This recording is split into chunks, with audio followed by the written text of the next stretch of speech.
Eu acho importante nesse mês de conscientização, de prevenção ao suicídio, eu vou compartilhar com vocês um pouco do que aconteceu comigo nos últimos anos, né?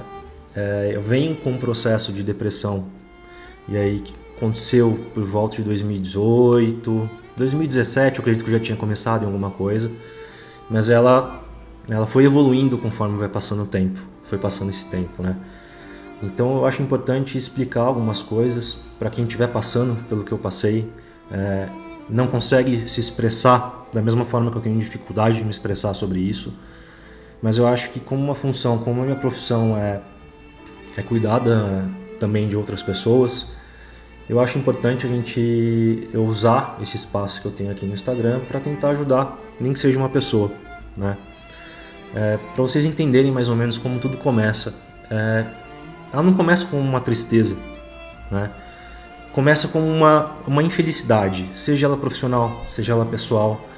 E essa sensação, ela vai aumentando conforme vai passando o tempo.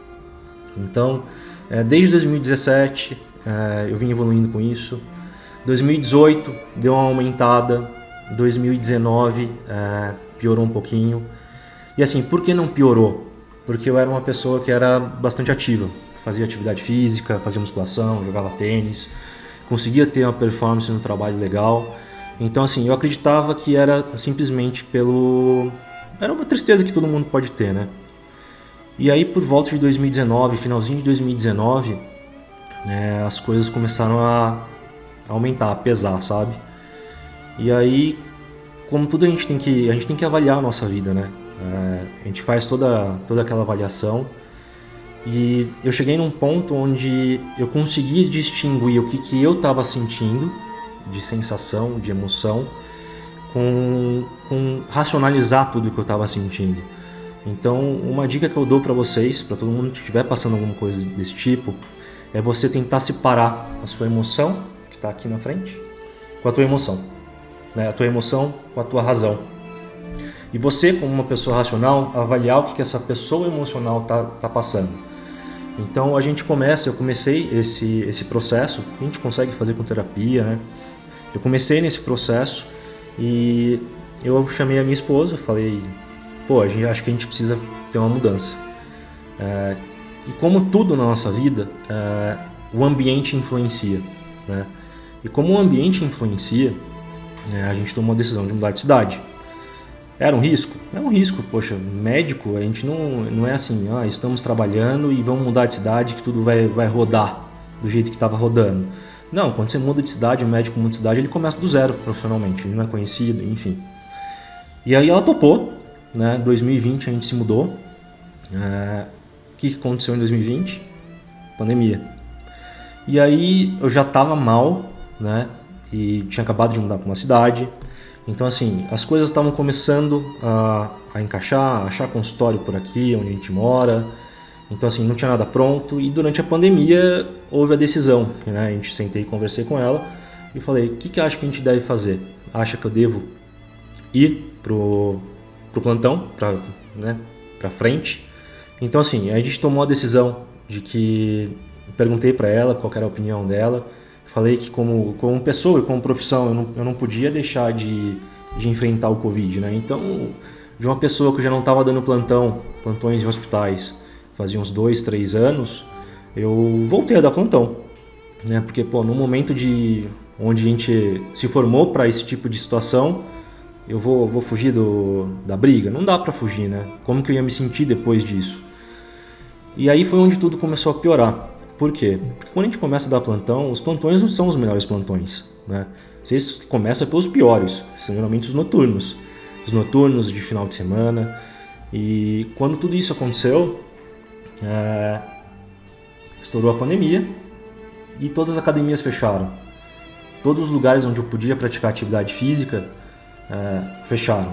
Eu já não dormia, a quantidade de sono que eu dormia, eu já não estava me alimentando bem, já não praticava atividade física, estava num ambiente muito estressante, um ambiente de tensão, e aí a coisa foi água abaixo, né?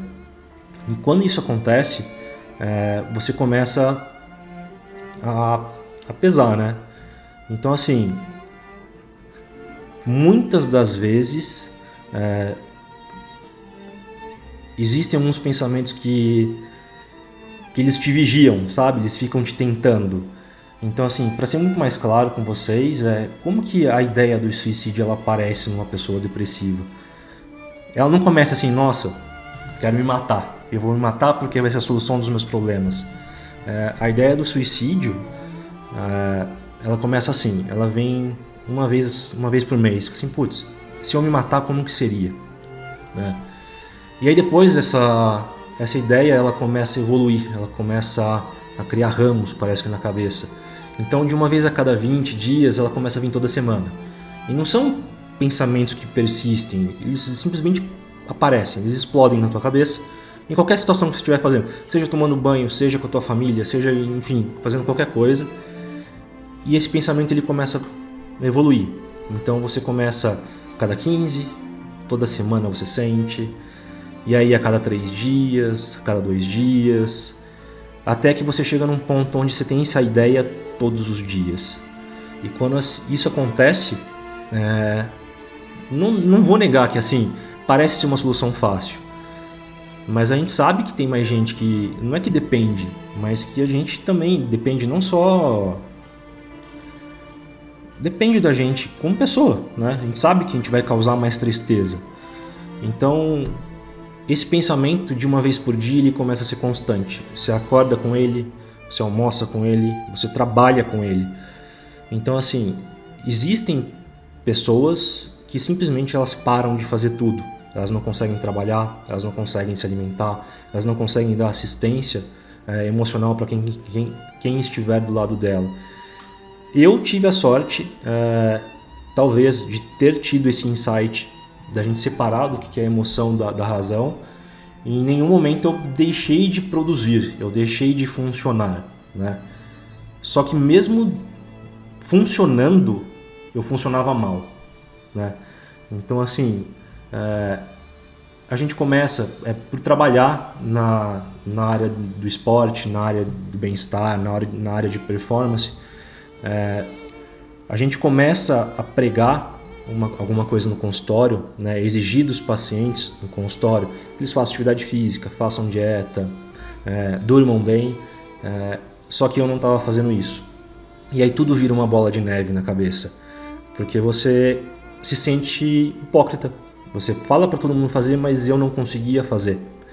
Então o ganho de peso foi expressivo. Depois que eu peguei Covid, a coisa piorou mais ainda. Então, assim, as coisas elas foram piorando gradativamente. Então, do processo da gente se curar, eu acho difícil falar a palavra cura, tá? A gente tem que aprender a conviver com essa depressão. Então, assim, para vocês entenderem como que é o sintoma, existem vários tipos de sensações. Então, existe sensação de infelicidade, geralmente ela é disfarçada em alguma coisa, geralmente profissional, pode ser pessoal, pode ser, enfim. Você começa a pensar onde você errou, você fica uma pessoa que fica muito, muito presa no passado, né? Presa em situações onde você não consegue, se você não tem poder de resolver ou de mudar. Então isso começa a pesar, ele vai girando na tua cabeça, girando e vira uma bola de neve. E nessa situação toda que a gente começa assim, a pensar, você continua trabalhando, continua em casa, continua cuidando dos filhos, e simplesmente não funciona, você não está ali. A sensação que eu posso mais esclarecer para vocês do que é ter depressão é uma sensação constante de como se a gente tivesse tropeçado na rua. Sabe aquela sensação de quando você está na rua, tropeçou e... É isso, você acorda com isso, você come com isso, você toma banho com isso, você trabalha com isso e ela fica persistindo, ela vai te angustiando, né? Então, se não fossem algumas pessoas que me deram suporte emocional, me deram suporte profissional, eu acho que assim, a coisa tinha evoluído muito pior para mim, né? Então, de todas as pessoas, putz, eu não preciso nem falar, minha esposa, minha filha, meus pais, meus sogros, tenho amigos que me ajudaram, direta, indiretamente. Por exemplo, poxa, eu tenho amigo de infância, o Gustavo, a esposa Vanessa, Muzi, Roberta, meus cunhados, enfim, existem inúmeras pessoas onde em algum momento que eu tava muito na merda, e simplesmente pararam do meu lado e escutaram o que eu tava falando. Escutaram, deram opinião de amigo, porque amigo às vezes ele não passa a mão na cabeça, né? O amigo de verdade ele vai te dar um empurrão pra você acordar pra vida. E pode parecer que não, mas pra mim me ajudou muito. Sem eles eu acho que eu acho que eu ainda estaria na pior da doença, né? E como eu falei, eu acho que não existe cura, eu acho que existe conscientização, né? Eu acho que as pessoas precisam procurar um psicólogo. É importante, às vezes, se você não se permanecer funcional, você procurar um psiquiatra para tomar remédio. O remédio ele não vai te curar, o remédio vai te manter funcional, o antidepressivo, o ansiolítico. Então, assim, por que te manter funcional? Para a gente voltar a fazer atividade física, para a gente voltar a se alimentar. E durante esse processo do uso da medicação, você começar a ter essa racionalização que eu tive. Se você não tiver essa capacidade de racionalizar o que você está passando, você se vê como um telespectador da sua própria vida, eu recomendo você procurar um psicólogo. Você precisa procurar um psicólogo, porque é ele que vai te dar a base, vai te dar as ferramentas para que algum dia você consiga controlar isso, né? Controlar a depressão. Então, assim, a cura, ela é muito longa, muito longa. Então, a gente precisa ser sincero de falar que não existe uma fórmula mágica onde hoje você está mal e amanhã alguma coisa na sua vida aconteceu e as coisas se resolveram, né? Então a gente tem que aprender a conviver. Todos os dias você acordar mal, na merda, e dar um tapa na cara da depressão, assim, hoje não, entendeu? Então, todos os dias você vai conviver dessa forma, você vai viver dessa forma. É o famoso matar um leão por dia, você vai ter que matar 2, um deles é a depressão, né? É a eterna sensação, a eterna estagnação da sua vida. Então, isso demanda muita energia, demanda muito esforço mental. O que eu falo? Eu acho que hoje, analisando tudo que eu passei, tudo que a gente passou em casa, tudo que a gente passou como família, eu acho que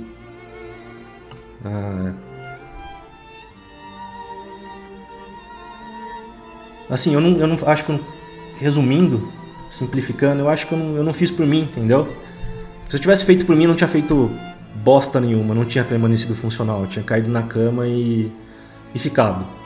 Então, assim, a dica que eu dou pra vocês é que vocês têm que fazer por alguém. Tá difícil pra caralho pra você? Não faz pra você, porque a gente não vai fazer. Faz por alguém que você ama, faz pra tua esposa, faz pro teu filho. E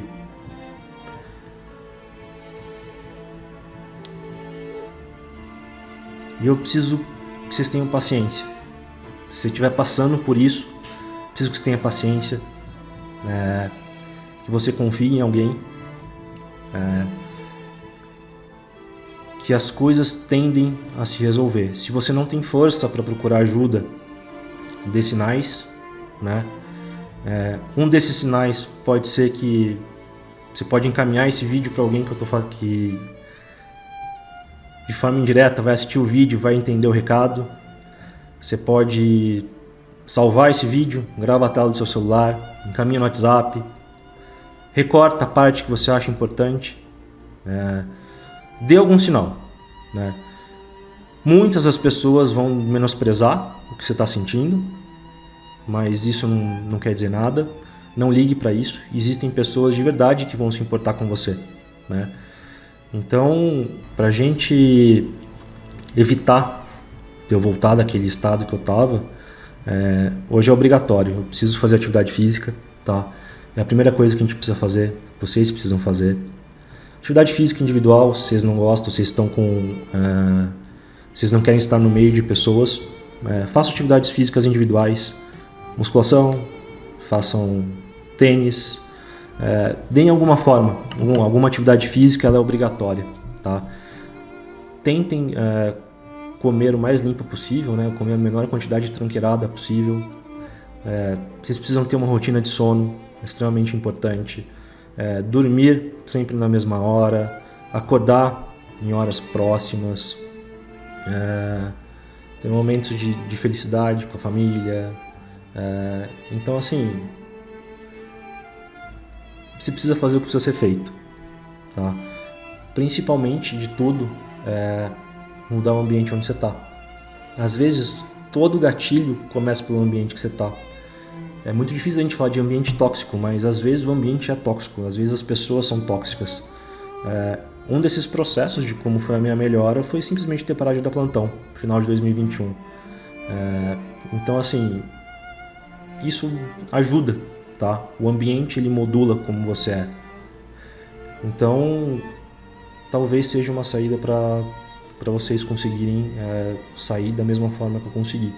Outra coisa que eu tenho que falar para vocês, vocês podem ver, vocês podem entrar no meu Instagram aí, vocês podem puxar de 2017, finalzinho de 2017 para 2018, vocês vão ver em todas as fotos sorrindo, todas as fotos da minha esposa ou da minha filha sorrindo, momentos de prazer, vocês podem ver uma vida eternamente feliz. Não quer dizer que uma pessoa que seja feliz, esteja sorrindo na foto, esteja trabalhando de forma contente, ela não esteja em depressão. Tá? Então é muito estigmatizado, existe muito, como que se fala? Existe uma ideia de que uma pessoa depressiva ela fica prostrada na cama. Às vezes isso não é real, às vezes é uma pessoa que está funcionando normal no teu dia a dia. Da mesma forma que eu trabalhei nos últimos 4, 5 anos dessa forma, quando a gente entra, quando eu coloco o jaleco, quando eu me visto de médico, toda essa parte ela fica reprimida. Então é como se fosse um personagem que está tudo bem. Então é muito importante que vocês entendam isso. Às vezes a pessoa está sorrindo para você e ela está na merda, tá? Então, se vocês puderem, sejam sempre... É difícil de falar uma palavra, mas sejam carinhosos com as pessoas, tenham tato de falar com as pessoas, tá? Às vezes é uma frase que te joga pra uma merda muito grande, o dia já está ruim, ele fica pior. Então tenham tato, não menosprezem as pessoas que estão sentindo depressão e que têm a capacidade de falar que estão depressivas, que elas estão tristes, porque se ela tem a capacidade, vocês precisam entender que é um esforço abissal, é um esforço bizarro pra gente conseguir exteriorizar isso. Então não menosprezem. Tá? Não taxem de louco quem quer procurar ajuda psiquiátrica, quem quer procurar ajuda psicológica. Sejam carinhosos com qualquer pessoa da sua vida. A gente não sabe o que a pessoa está passando. Mesmo a pessoa que está ali sorrindo, está trabalhando, está fazendo, prestando o serviço dela, ela pode estar numa merda que às vezes é uma merda que não é financeira, não é uma merda de vida pessoal. Às vezes é um problema profissional e ela entrou nesse espiral e é muito difícil ver a saída. Porque a hora que você está no meio do turbilhão, não existe saída. Você precisa esperar a tempestade passar, você precisa esperar a poeira baixar. E essa poeira pode demorar muito para baixar. Por fim, o que eu tenho que falar para vocês tenham alguém em quem confiar para você poder conversar. Seja ela, no meu caso, foi minha esposa, pode ser seu médico, pode ser o teu preparador físico, pode ser um psicólogo, pode ser o seu porteiro, pode ser quem você quiser, amigos próximos, amigos que você acabou de conhecer, desde que você tenha confiança nessa pessoa. As pessoas, elas geralmente falam assim, calma, vai ficar tudo bem. Eu te entendo como você sente quando as pessoas falam isso pra você. Eu entendo qual que é essa sensação, mas o que eu posso te falar é que eu literalmente entendo o que você está passando. E o que eu posso te falar é que eu sei que é difícil, tá? Eu sei que é muito difícil. Então, assim, às vezes você não precisa falar, você só precisa ter alguém do seu lado. Eu tive minha esposa. Muitas das vezes, ela sentava do meu lado, não falava absolutamente nada. Porque não existe o que falar que vai melhorar. Então o que eu posso falar pra você eu sei que é difícil, tá? Mas assim, não é impossível. Não faça por você, faça por quem você ama. Se esforce por quem você ama, tá? Então, é isso.